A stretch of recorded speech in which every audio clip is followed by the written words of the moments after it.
Bonjour à toutes, soyez bénis au nom du Seigneur Jésus. Amen. Voilà, je me présente brièvement, je m'appelle Thomas Ondoa, pasteur à l'église missionnaire évangélique de Genève. Je ne suis pas venu seul, je suis venu accompagné de ma fiancée Salima. La dernière fois que j'étais ici, il y a de cela environ 2 ans, je vous avais expliqué que j'avais perdu l'année d'avant mon épouse. Dieu a fait grâce, il m'a béni, il m'a comblé et il m'a donné une nouvelle épouse. Je ne sais pas si ici vous acclamez, mais je pense qu'on peut remercier le Seigneur pour ça.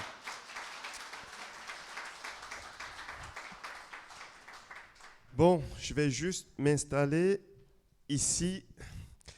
J'aime beaucoup cette communauté et le pasteur Rico est une personne, bon, je préfère le prendre comme ça, est une personne que j'apprécie particulièrement. D'ailleurs, il était prêché à l'église où je suis pasteur il y a de cela 2 semaines. J'aime beaucoup cette communauté parce que je vois une grande simplicité. Amen. Je crois que ce que Dieu veut, ce que Dieu aime, et la vie de Jésus nous enseigne que Dieu affectionne particulièrement la simplicité. Alors ce matin, pour la prédication, je nous encourage à le faire avec simplicité. Si on veut dire Amen, sentez-vous libre de dire Amen. Si vous voulez acclamer le Seigneur, faites-le. Amen. Amen. Le thème de ma prédication, ce que j'ai reçu du Seigneur, et je bénis Dieu parce que je crois que Dieu est vraiment celui qui confirme sa parole. Lorsque j'étais en train de prier, méditer pour le message que je devais apporter ici aujourd'hui ce matin, Dieu m'a mis à cœur d'apporter le message sur sa grâce, sur la grâce divine. Et le titre de ce message est donc « Attends-toi à sa grâce ». Amen. Attends-toi à sa grâce. Je crois que Dieu, en effet, est un Dieu de compassion, un Dieu de miséricorde, un Dieu d'amour, un Dieu dont les bontés se renouvellent chaque matin. Et c'est un Dieu qui aime faire grâce. Amen. Est-ce que tu peux dire à ton voisin, attends-toi à la grâce de Dieu?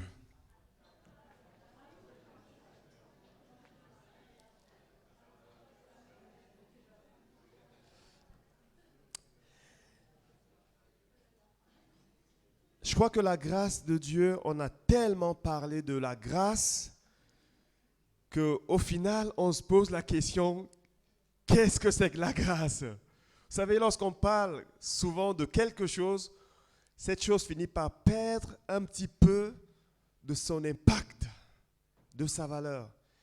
Et je crois que si Dieu nous a mis ça à cœur pour ce matin, c'est pour réveiller un petit peu ces choses, dépoussiérer un petit peu, pour qu'on puisse non seulement apprécier sa grâce, mais qu'on puisse aussi comprendre toute la dimension que cache la grâce divine.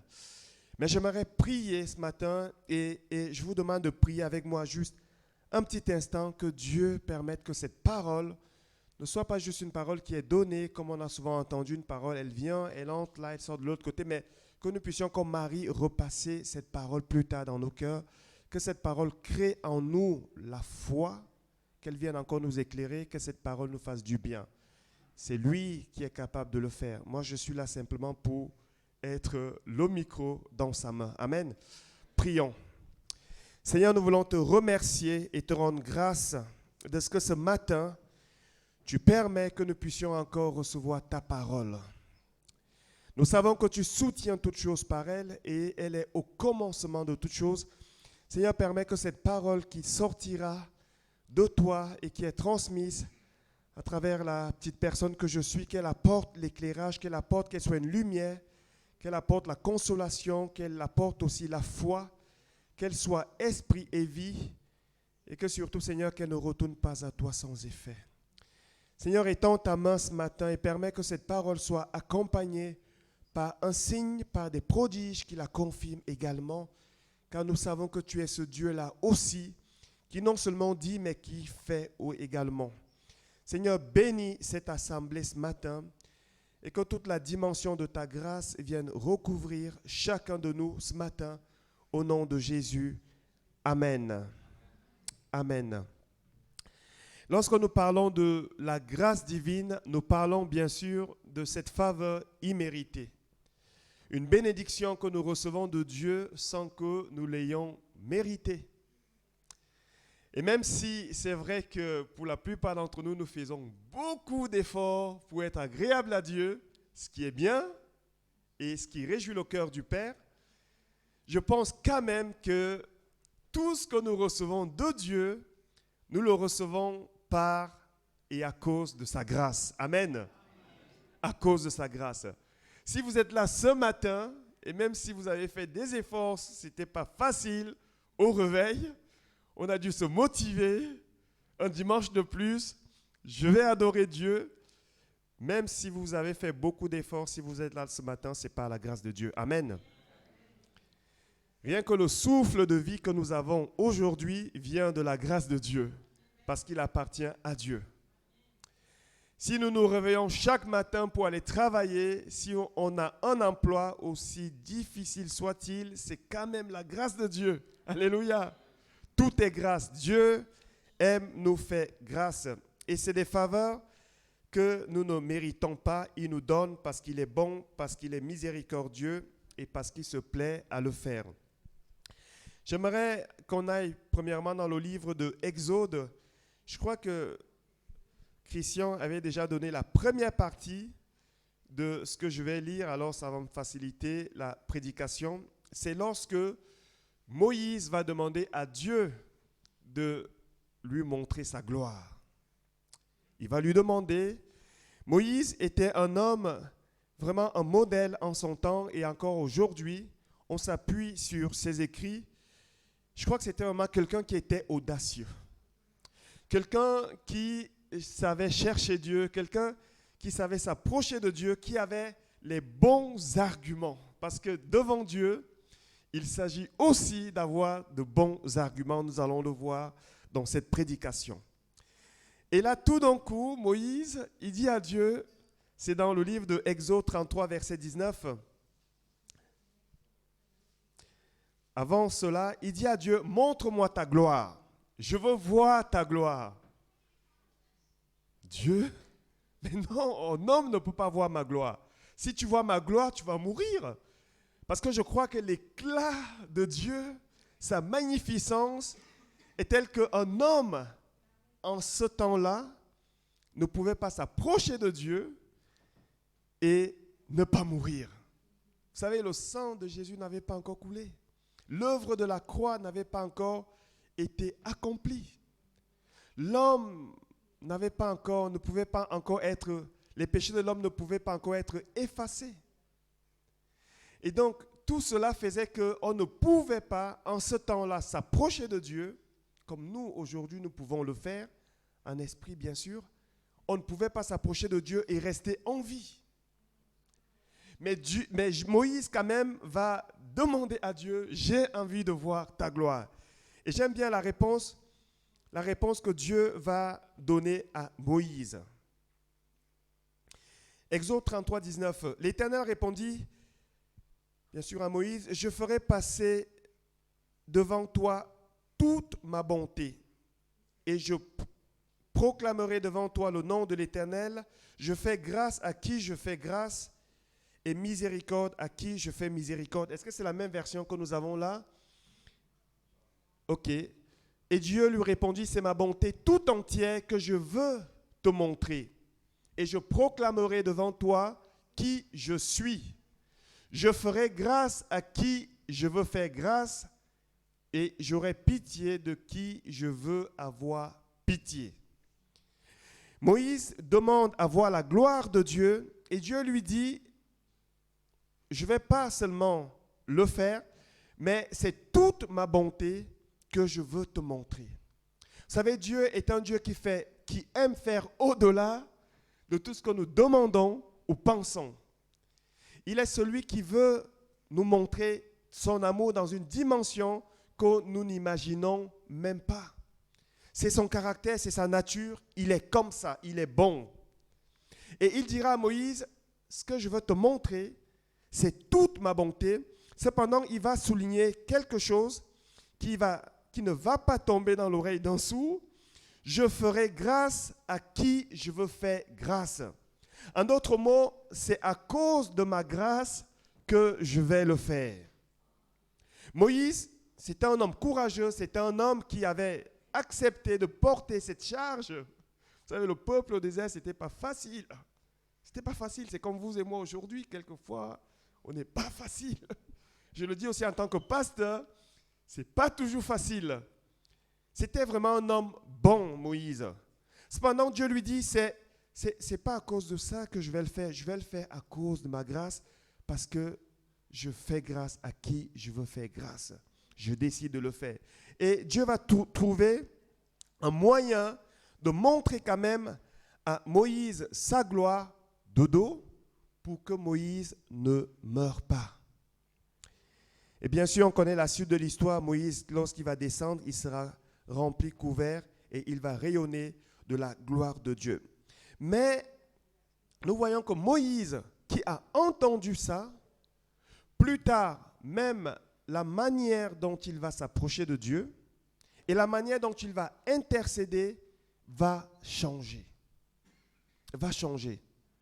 On retrouve cela dans Exode 34:9, lorsque le peuple est en révolte contre Dieu, ils sont incrédules, Dieu a fait des miracles, Dieu les a bénis, ils sont toujours dans les plaintes, en train de demander, donne, donne, donne, donne. Donne encore. Ils prennent Dieu pour un bancomat. On arrive, on tape, tac, tac, tac, il faut que ça sorte. Ça n'entre jamais, mais il faut que ça sorte. Et même quand on le loue, c'est pour après lui dire, donne. Et Dieu, dans son amour, il donne.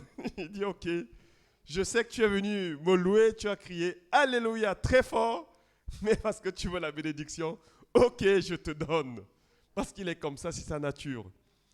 Et le peuple était comme ça au désert. Lorsque Dieu donnait, c'était des cantiques, Alléluia, ils bénissaient le Seigneur.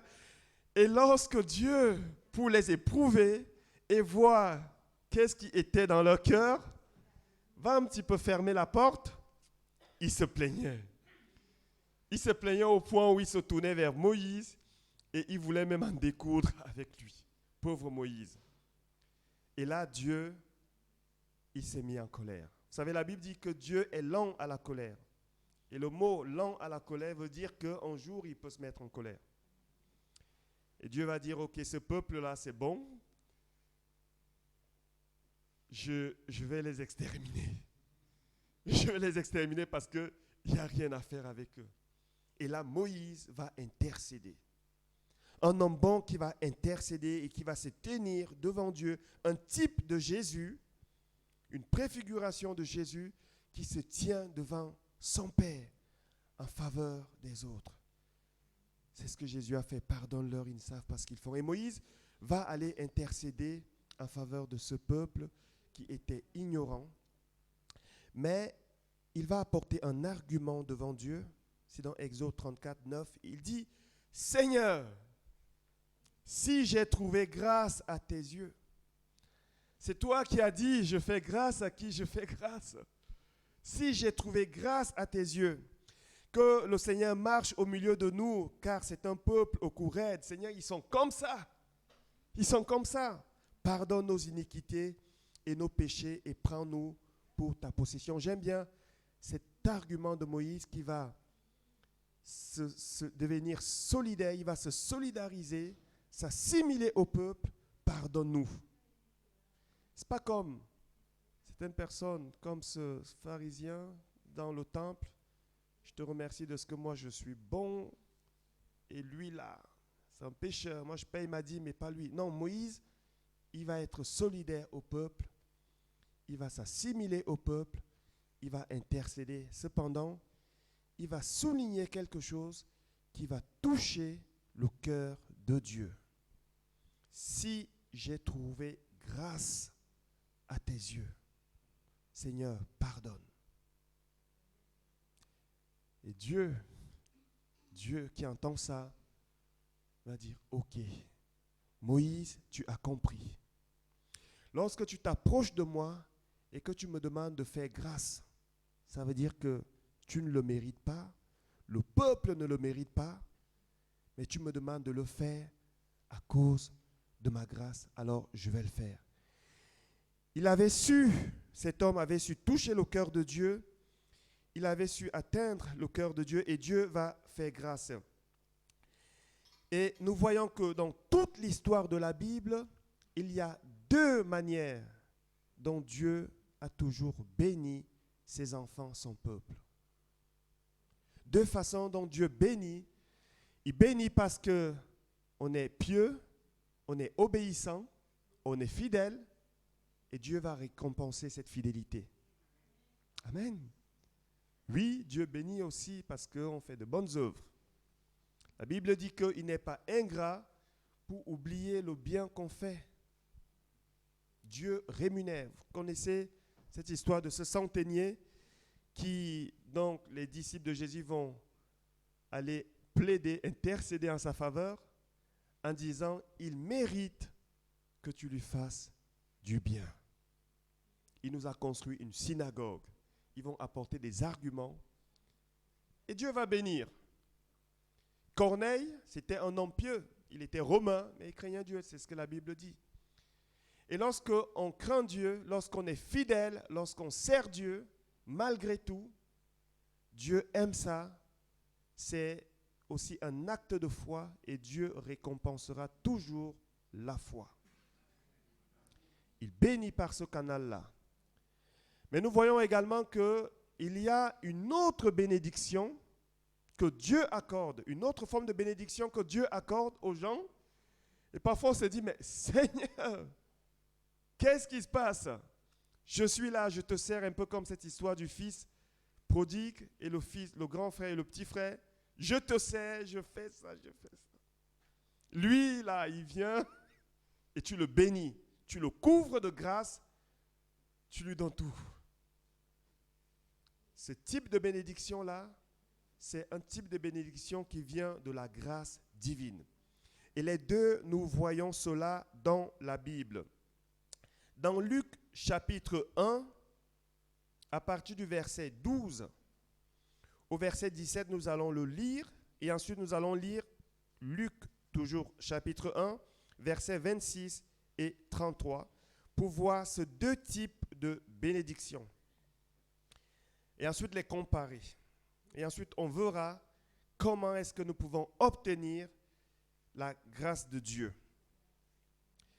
Dans Luc 1, à partir du verset 12, il est question ici de Zacharie. Zacharie et son épouse Élisabeth.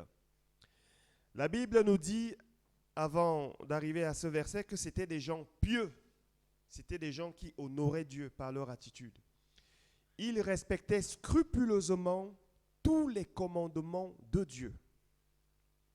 Et semble-t-il que cet homme, Zacharie, et sa femme avaient fait une prière parce que Élisabeth était stérile. Elle ne pouvait pas enfanter. Et ils avaient dû prier en disant, Seigneur, donne-nous un enfant. Seigneur, donne.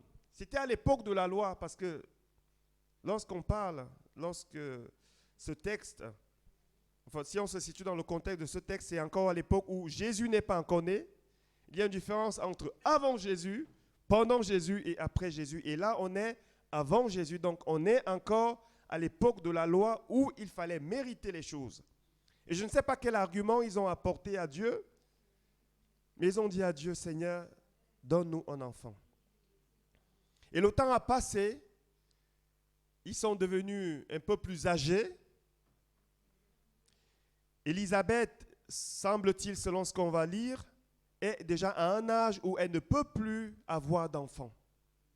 Et lui-même, il est un petit peu fatigué, Zacharie. Mais il y a quelque chose qu'on voit ici, Zacharie continue de servir le Seigneur. Et j'aime bien ce qui se passe lorsque l'ange Gabriel va venir pour annoncer à Zacharie la bonne nouvelle qu'il va avoir une bénédiction. L'ange le trouve où?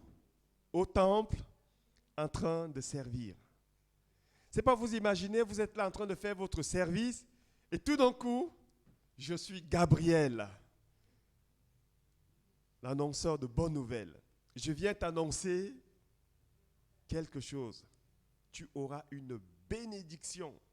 Et c'est ce que nous voyons ici. Lorsque Gabriel vient annoncer cela à Zacharie, pour lui dire qu'il aura un enfant, un fils, Zacharie fut troublé en le voyant et la frayeur s'empara de lui.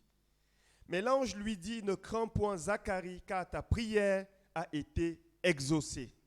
Donc, il avait bel et bien fait une prière. Ta femme Élisabeth enfantera un fils et tu lui donneras le nom de Jean. Il sera pour toi un sujet de joie et d'allégresse et plusieurs se réjouiront de sa naissance, car il sera grand devant le Seigneur. Il ne boira ni vin, ni liqueur enivrante, et il sera rempli de l'Esprit Saint dès le sein de sa mère. Il ramènera plusieurs des fils d'Israël au Seigneur leur Dieu. Il marchera devant Dieu avec l'esprit et la puissance d'Élie pour amener les cœurs des pères vers les enfants et les rebelles à la sagesse des justes, afin de préparer au Seigneur un peuple bien disposé. Ça, c'est l'annonce que Dieu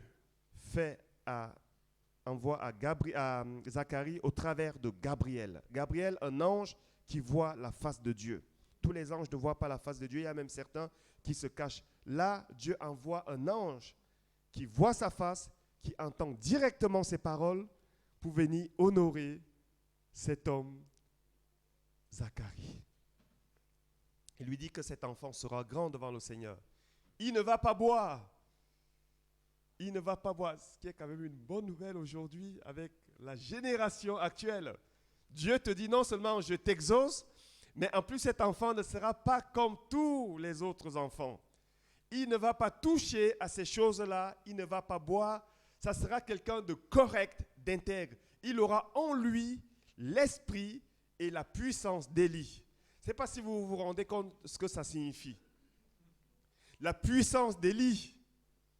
Et on sait qu'Élie, il a fait descendre le feu du ciel. C'est quelqu'un vraiment de puissant. Il fait face aux 700 faux prophètes. C'est juste, non? Ils étaient 700? 400?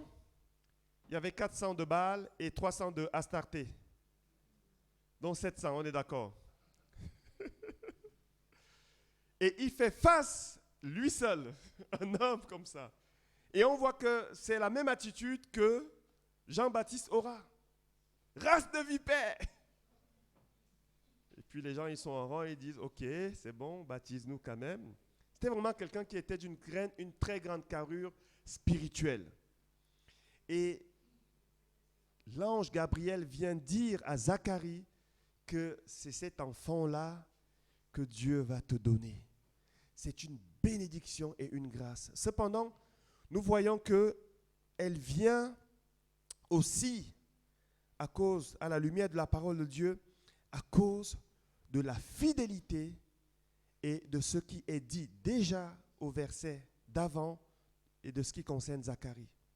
Elle vient parce que c'était un homme, la Bible dit de lui que c'était un homme et sa femme, lui et sa femme, qui respectaient scrupuleusement toutes les ordonnances de Dieu. Dieu vient au moment où il est en train de travailler pour lui, il vient le récompenser.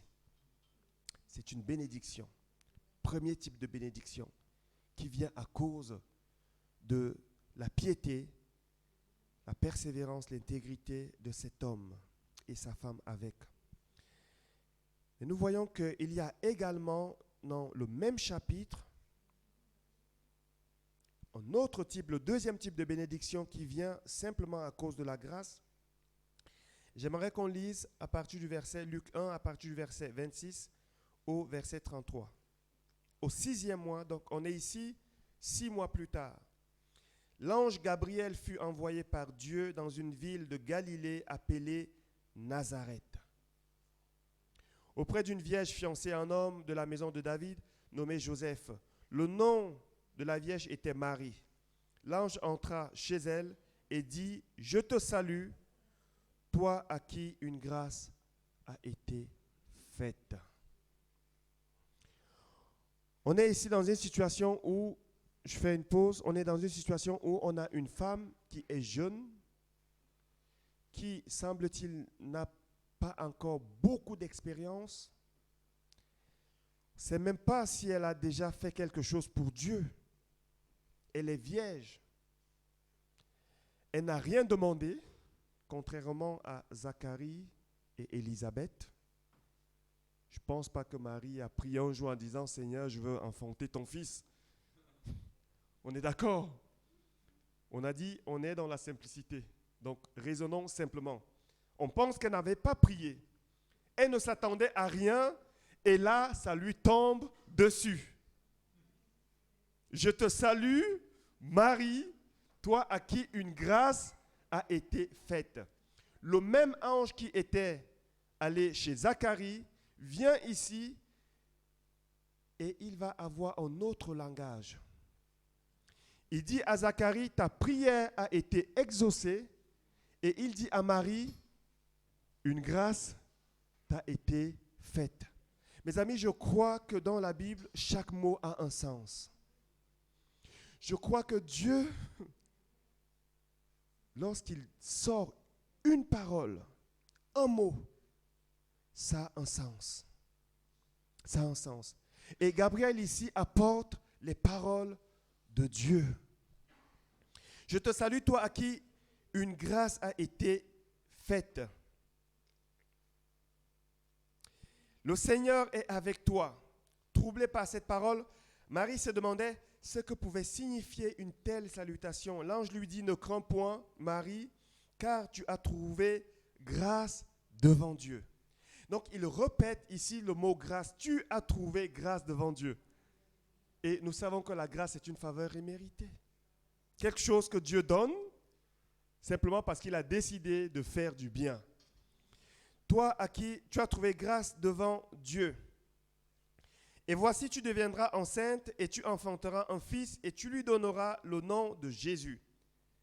De la même manière que Gabriel annonce à Zacharie que tu donneras le nom de Jean à l'autre, il lui dit également à Marie, tu donneras le nom. Donc les deux noms viennent du ciel.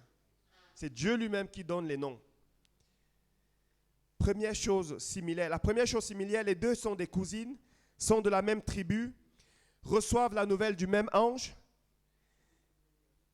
Et ici, les noms viennent également du ciel. Cinquième chose, il sera grand. C'est la même chose qu'il a été dit de Jean-Baptiste. Il sera grand et sera appelé, ici on voit une différence quand même, et il sera appelé fils du Dieu très haut. Et le Seigneur Dieu lui donnera le trône de David, son père. Il régnera sur la maison de Jacob éternellement et son règne n'aura point de fin. On parle ici du Fils de Dieu, celui qui est le roi des rois, le Seigneur des seigneurs, celui qui a le nom au-dessus de tout nom. Il a autorité sous la terre, en enfer, ici dans cette dimension terrestre et dans le ciel, il est aussi élevé. La Bible dit que le nom de Jésus est au-dessus de tout nom. Et Gabriel est en train de dire à Marie que cet enfant-là, l'enfant de Dieu, tu vas le porter dans tes entrailles. Est-ce que ce n'est pas une bonne nouvelle ça? Ça, c'est une grâce excellente, une bénédiction au-dessus de toutes les bénédictions. C'est formidable, n'est-ce pas? C'est vrai que lorsqu'on lit ces paroles aujourd'hui, parfois on les lit de manière très poétique. L'ange Gabriel apparut à Marie et lui annonça et tout. Moi, je me mets un peu dans la tête de Marie ce jour-là. Aïe! Je crois que les alléluia, là, en ce moment, c'est fort, hein? C'est une bonne nouvelle. C'est une bénédiction qui vient de Dieu. Cependant, si nous pouvons comparer les deux bénédictions, nous voyons que la première bénédiction concerne Jean le Baptiste, c'était déjà une grande bénédiction. Mais la bénédiction qui vient de la grâce, elle est supérieure. On est d'accord? Les deux sont bonnes. Mais il y a une au-dessus de l'autre. Ce qui nous montre que lorsque Dieu veut faire grâce, c'est toujours au-dessus de la bénédiction qui vient à cause de la piété, des œuvres et de tout ce que nous pouvons accomplir pour lui. Amen. Est-ce qu'on peut acclamer le Seigneur? Vous m'avez l'air un peu silencieux. Je ne sais pas si ça entre vraiment. Lorsque Dieu veut faire grâce, c'est toujours dans une surabondance, c'est toujours au-dessus de toutes les bénédictions que nous pouvons recevoir à cause du travail, de la piété, de l'attitude que nous pouvons avoir. Et ça vient simplement à cause de l'appréciation, la souveraineté, de toute la dimension de l'amour et de la bonté de Dieu. Maintenant, comment faire pour recevoir, nous, aujourd'hui, cette grâce? Cette grâce. Comment faire? J'ai 2 points que le Seigneur m'a mis à cœur. Le premier point, je ne peux pas le sauter, même si je suis assez convaincu ici que normalement tout le monde l'a fait. Parce que la Bible dit que Dieu rajoute des âmes sauvées à l'Église. Mais peut-être qu'il y a une personne qui n'a pas encore reçu Jésus, qui n'a pas encore décidé de l'accueillir comme son Seigneur et son Sauveur. Il me semble que c'est filmé aussi. Et si peut-être derrière l'écran, il y a une personne qui ne l'a pas encore fait, pour recevoir cette grâce de Dieu, il faut premièrement recevoir le porteur de la grâce. Il s'appelle Jésus. Jésus. Marie a porté le Fils de Dieu, de la même manière que nous, lorsque nous accueillons Jésus, il vient habiter en nous et c'est lui qui attire la grâce ou les grâces de Dieu dans nos vies. J'aimerais simplement souligner que même si vous avez déjà reçu des grâces, mes amis, Dieu est capable de rajouter une grâce sur une autre. Amen. Il est capable de rajouter une grâce sur une autre, mais la première chose qu'il faut faire, c'est recevoir Jésus. Jean 1, 17, car la loi a été donnée par Moïse. En d'autres mots, il est dit de la loi que celui qui respecte la loi vivra par elle. Donc, il y a quelque chose qu'on reçoit au mérite dans la loi. Mais la grâce et la vérité sont venues par Jésus-Christ. Lorsque Jésus vient dans ta vie, dans ma vie, même si on a l'impression que pour le moment, rien ne se passe, il y a quand même une grâce qu'il apporte.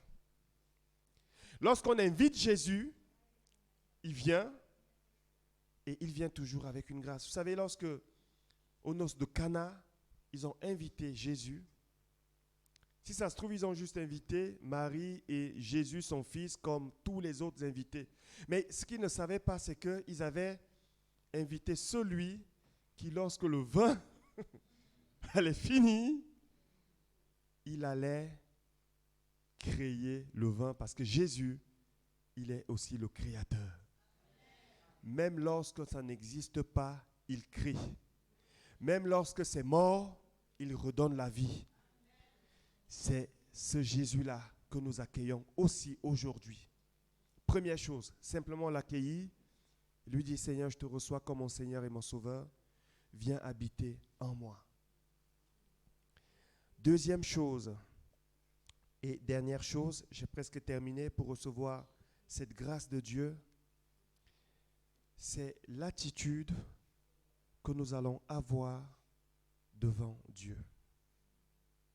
Mes amis, j'ai compris que l'attitude que nous avons devant Dieu compte énormément, énormément, énormément. Vous savez, le Seigneur, il peut être là en personne. En personne. Il peut être là parmi nous ce matin. On peut avoir des besoins, mais l'attitude que nous avons devant lui sera déterminante. C'est ce que nous voyons dans toute l'histoire de la Bible, aussi bien dans l'Ancien Testament que dans le Nouveau Testament. Et ce n'est pas pour rien que Jésus, quelquefois, dira, « Que veux-tu que je te fasse ?» Jésus connaissait ce que les gens voulaient. Il connaissait les cœurs, il lisait les pensées des cœurs. Cependant, il pose la question. Pourquoi? Parce que Dieu veut qu'on exprime notre foi. Et lorsque nous prions, il est important d'avoir les bons arguments, les bons mots, la bonne parole. Il est dit dans Hébreux 4,16, « Approchons-nous donc avec assurance du trône de la grâce. » Vous savez, la Bible nous enseigne qu'il y a plusieurs trônes dans le ciel. Il y a un trône de Dieu qui est un trône de justice et d'équité. Il y aura même un trône de jugement. Mais ici, l'auteur de l'épître aux Hébreux nous révèle qu'il y a un trône qui a été inauguré. Dans l'Ancien Testament, il n'est pas question de ce trône-là, parce que la grâce de Dieu n'était pas encore manifestée à tous les hommes. Dieu touchait des personnes comme Moïse, comme d'autres personnes, David, à qui il accordait sa grâce. Mais dans la nouvelle alliance, le trône de grâce est ouvert à tous ceux qui ont accepté Jésus dans leur vie. C'est pour ça que la première chose, c'est qu'il faut l'accepter. Sinon, tu ne peux pas entrer là-bas. Tu vas venir, les portes vont être fermées. Et approchez-vous donc avec assurance du trône de la grâce afin d'obtenir miséricorde et de trouver grâce pour être secouru dans nos besoins. Il y a une autre version qui dit pour être secouru au moment opportun. Je vais appeler la pianiste à m'accompagner et je crois une chose. Lorsque Dieu parle, il fait. Lorsqu'il dit, il fait. Lorsqu'il envoie une parole, il s'attend à un retour, à une réponse, à une réaction de notre part. Je ne sais pas au niveau communautaire, au niveau personnel, vie privée, je ne sais pas quel est les défis ou le défi auquel vous faites face. Ce que je sais, c'est que c'est Dieu qui m'a donné cette parole. Et ce que je sais aussi, c'est que s'il a donné une parole, c'est parce qu'il veut faire grâce. Sinon, il ne parle pas. Et si dans ce matin, tu as besoin de cette grâce, si tu n'as pas accepté Jésus, tu peux simplement lever ta main. On va le faire ensemble.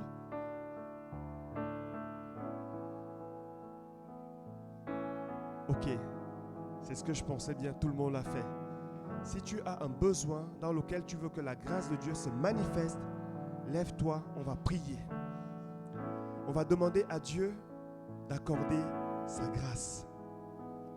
Et même si tu as déjà reçu une grâce et que tu veux une autre grâce, lève-toi, on va prier et on va demander, on va se présenter devant le trône de la grâce. Et on va dire à Dieu ce matin, Seigneur, fais-moi grâce. Fais-moi grâce. Le seul argument qu'on va présenter à Dieu, c'est ce que Moïse a présenté à Dieu dans un temps où on était encore dans la loi. Et Dieu a fait grâce. À bien plus forte raison, ceux qui ont reçu Jésus. Je bénis le Seigneur pour tous ceux qui se sont levés. Tu vas commencer à prier simplement, parce que je crois que si tu t'es levé, tu as certainement quelque chose. Commence à prier là où tu es et dis à Dieu, Seigneur, accorde-moi ta grâce. Seigneur, donne-moi ta grâce dans ce besoin. Amen. Amen. Prions. Seigneur, nous te bénissons.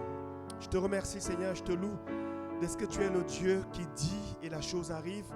Tu ordonnes et elle existe. Lorsque tu parles, lorsque ta bouche dit, ta main est déjà prête à accomplir, à bénir. Et je te bénis, Seigneur, de ce que ce matin, je crois que ta main est prête à obéir et ton ciel, au nom de Jésus, est déjà ouvert. Seigneur, tu vois tous ceux qui se sont levés. Tu vois tous ceux qui, Seigneur, en ce moment, expriment leur prière, expriment leur foi à travers la prière. Père, la seule chose que je te demande, la seule chose que nous te demandons, Seigneur, ce matin, c'est que tu nous accordes ta grâce dans ce besoin. Moi aussi, Seigneur, je lève ma main, je lève même mes deux mains, Seigneur. Et je te demande dans ce besoin précis Ô Père éternel, accorde-moi ta grâce. Accorde-moi ta grâce, Seigneur. Je ne le mérite pas. Mais je sais, Seigneur, que tu es un Dieu bon.